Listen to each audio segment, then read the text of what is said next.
Hello. അപ്പോൾ ഇന്ന് ഞങ്ങൾ വെറുതെ ഇരുന്നപ്പോൾ വിചാരിച്ചു പൊതിച്ചോറുണ്ടാക്കിയാലോ. പൊതിച്ചോറുണ്ടാക്കിയാലോ എന്ന് പറഞ്ഞപ്പോൾ കുറച്ച് പേര് പറഞ്ഞു നമുക്ക് കുഴിമന്തി ഉണ്ടാക്കിയാലോ. അപ്പോൾ ഞങ്ങളപ്പോൾ രണ്ടും ഉണ്ടാക്കാമെന്ന് വിചാരിച്ച് അങ്ങനെ പൊതിച്ചോറിനുള്ള കറികളൊക്കെ റെഡിയായി. കറികളുടെ വീഡിയോസ് എടുക്കാൻ ഞാൻ സത്യം പറഞ്ഞാൽ വിട്ടുപോയി. എന്താ പറയുക, വിശപ്പിൻ്റെ ആഘാതത്തിൽ ഞാനത് വിട്ടുപോയി. അപ്പോൾ പൊതിച്ചോറ് സംഭവങ്ങളൊക്കെ റെഡിയാക്കണ വീഡിയോസാണ് ഞാനിപ്പോൾ എടുത്തത്. അപ്പോൾ പൊതിച്ചോറിലേക്ക് നമ്മൾ ചോറ് ആദ്യം ഇട്ടു. പിന്നെ ഞങ്ങൾ മുതിരക്കറി ഉണ്ടാക്കി. പിന്നെ ചെറുപയർ തോരൻ ഉണ്ടാക്കി. ചിലയിടത്ത് മെഴുക്ക് വരട്ടി എന്നും പറയും. അങ്ങനെ ചെറുപയറും മുതിരയും മെഴുക്ക് വരട്ടി ഉണ്ടാക്കി. പിന്നെ ഓംലേറ്റ് ഉണ്ടാക്കി ഇലയിൽ സെറ്റാക്കി വെച്ചു. അത് കഴിഞ്ഞിട്ട് ഞാൻ സ്വന്തമായിട്ട് ഉണ്ടാക്കിയ ഒരു സംഭവമാണ് തേങ്ങ ചമ്മന്തി.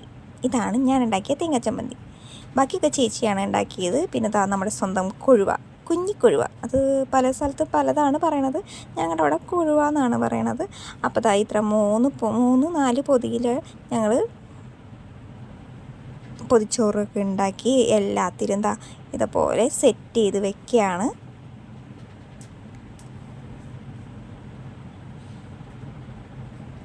പിന്നെ ഇന്നത്തെ കാലത്ത് ആർക്കാണ് പൊതിച്ചോറ് ഇഷ്ടമല്ലാത്തത്? പൊതിച്ചോറ് എന്ന് പറഞ്ഞാൽ ഇപ്പോൾ ട്രെൻഡിങ് ആയിട്ട് റീലും യൂട്യൂബിലൊക്കെ നമ്മൾ എപ്പോഴും കണ്ടുകൊണ്ടിരിക്കുന്ന ഒരു സംഭവമാണ്. അപ്പോൾ എല്ലാവർക്കും ഇഷ്ടമുള്ള സാധനമാണ് പൊതിച്ചോറ് എന്ന് പറഞ്ഞാൽ. ഇലയൊക്കെ വാട്ടി, വാഴയിലൊക്കെ വാട്ടി നമ്മൾ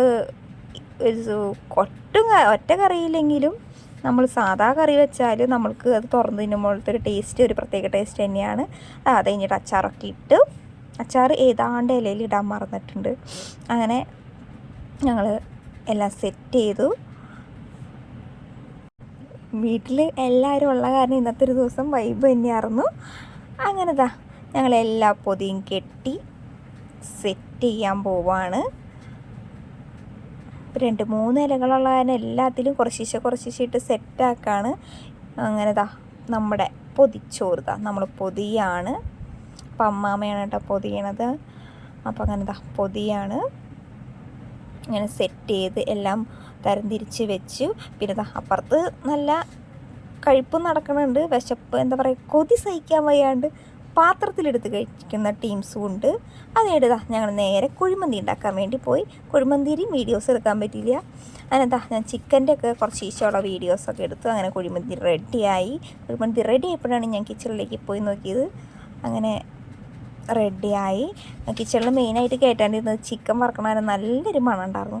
അപ്പം എന്താ പറയുക, നല്ല മണമുള്ളതിന് നമുക്ക് തിന്നാനുള്ള ടെൻഡൻസി കൂടിക്കൊണ്ടിരിക്കുന്നതിനും കിച്ചണിലേക്ക് കയറ്റിയില്ല. അപ്പോൾ ഞങ്ങൾക്ക് റെഡി ആയപ്പോൾ അത് സെറ്റായപ്പോഴാണ് ഞാൻ കിച്ചണിലേക്ക് കയറ്റിയത് തന്നെ. അങ്ങനെ ഞങ്ങൾ മന്തി റെഡിയായി.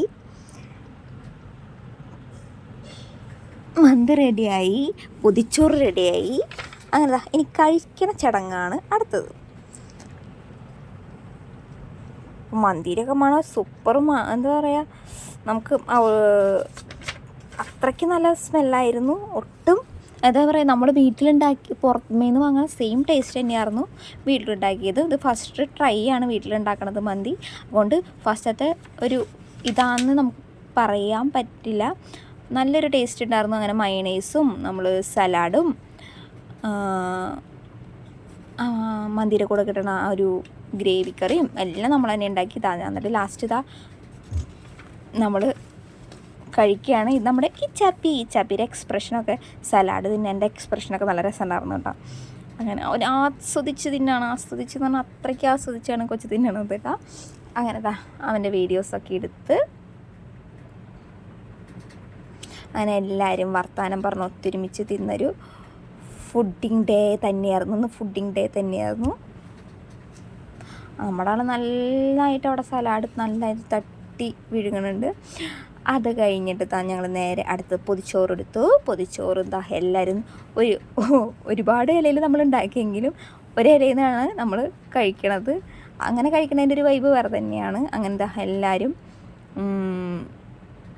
കഴിച്ചു. അത് കഴിഞ്ഞിട്ട് ഞാൻ പിന്നെ ഒരു റീല് കണ്ടിരുന്നു നെല്ലിക്കയുടെ. അങ്ങനെ ഞാൻ നെല്ലിക്കയുടെ റീലും കണ്ട കാരണം നമ്മൾ നെല്ലിക്ക, മധുരമുള്ള നെല്ലിക്ക, തേനെല്ലിക്ക ഉണ്ടാക്കാൻ ഞാൻ റീല് കണ്ട കാരണം ഉണ്ടാക്കാൻ നോക്കിയതാണ്. അപ്പോൾ വീഡിയോ എല്ലാവർക്കും ഇഷ്ടപ്പെട്ടെങ്കിൽ ലൈക്ക് ചെയ്യുക, സബ്സ്ക്രൈബ് ചെയ്യുക. Okay, by.